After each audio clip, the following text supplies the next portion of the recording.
un grand nombre de gestes que nous faisons dans notre vie chrétienne, heu, ont des racines très anciennes et il est important de ne pas faire de gestes sans raison, juste parce qu'on vous a dit de le faire.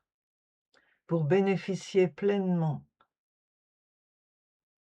des implications des gestes que nous faisons, il est important de savoir pourquoi on fait ces gestes.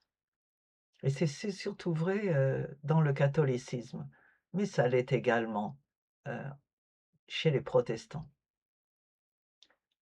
La prière et la vie chrétienne sont incarnées, comme Jésus s'est incarné.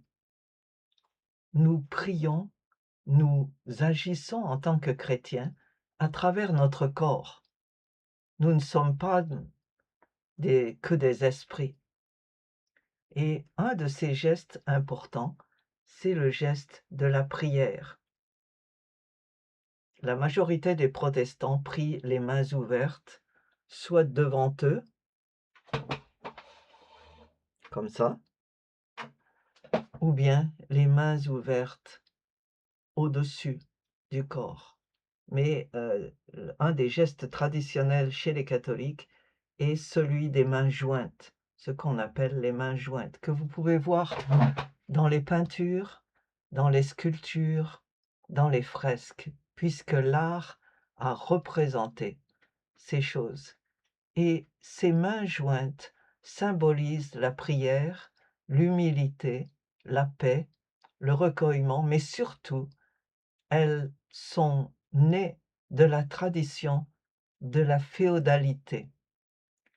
Elles représentent la soumission de l'homme à Dieu, l'humilité et la concentration pendant la prière.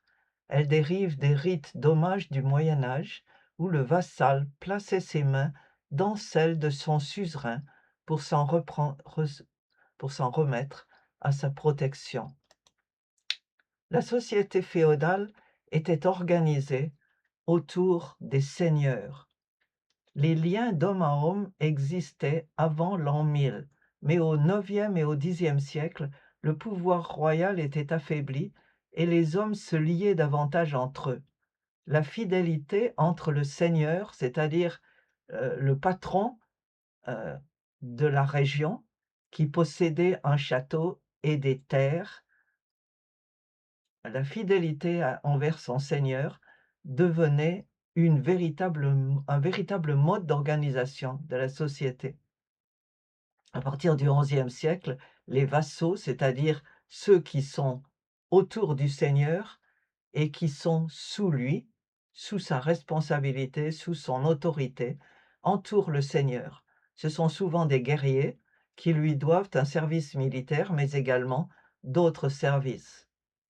Lorsqu'un seigneur devient le vassal d'un autre, ou que quelqu'un devient le vassal d'un autre, les deux hommes s'engagent par des gestes et des paroles vus et entendus de tous.